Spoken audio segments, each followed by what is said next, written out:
An important part of Outlook is the calendar. How we view the calendar can be done in a variety of ways.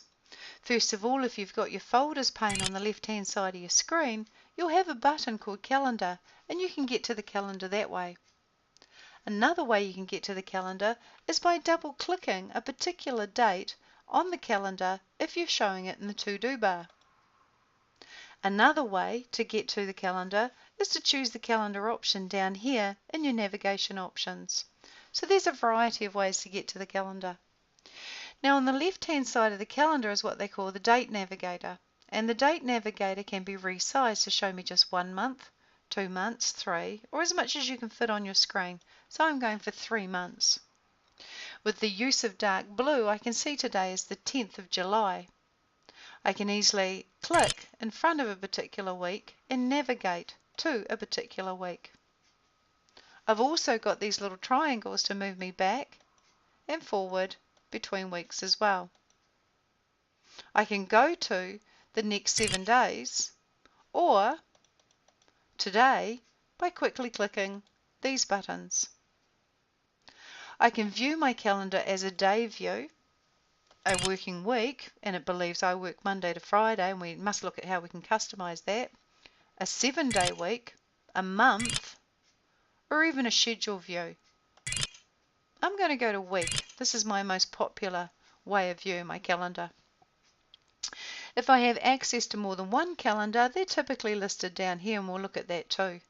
But for now, we need to go and set up our calendar. So let's go to File, and let's go to Options, and Calendar on the left-hand side. It's in here that you say when you start in the morning. Now, this doesn't mean that you can't put things earlier than, say, 9 o'clock. It just means that if somebody tries to book you for a meeting, it will say that anything before 9 is outside that person's working hours. So it doesn't restrict you in any way. It just lets others know that you're really not open to meetings before 9. I'm going to say that I actually start at 8. And it says what time do you end, so I'll say I finish at, say, 6 p.m. You tick the days that you work, so if you don't work Wednesday, you untick it. Then when you choose a work week, you'll only see Monday, Tuesday, Thursday, Friday. But I'll tick Wednesday. You also say what is the first day of the week, Monday, and when your first week of the year begins, and you've got options there as well. Whenever I create an appointment, it automatically puts a default reminder on it of 30 minutes, and you can customize that as well. I can also, further down, change the color of my calendar to whatever I prefer, so I might go for a light blue. I like to show week numbers in the month view and the date navigator, and that's how come I can see here these numbers running down the date navigator. I can see, for example, we're in the 29th week, and that we're definitely on the other side of getting close to 52 weeks. So I do like that option there, show week numbers. Also further down, if you would like, you can show more than one time zone. So I could show a second time zone, maybe for the US, so I can type that in there, and I can choose the time zone from this list of options. Automatically further down here also you can choose to show the weather, as it appears at the top here, by ticking this option, and whether you want to see Celsius or Fahrenheit. When I click OK, those changes take effect. Here's the weather up here. I can change it from Washington, D.C. by adding a location such as Tauranga. And when I press enter, it will eventually give me Tauranga, New Zealand.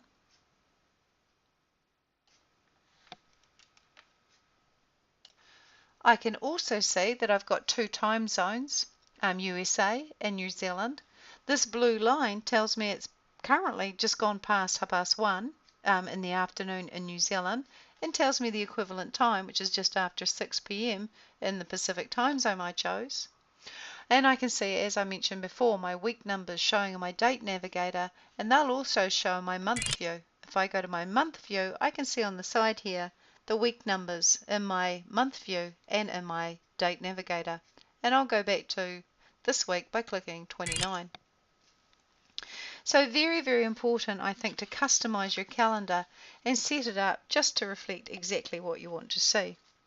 The date navigator, I think you'll agree by now, is very, very useful for quickly moving between weeks, but so too are these triangles.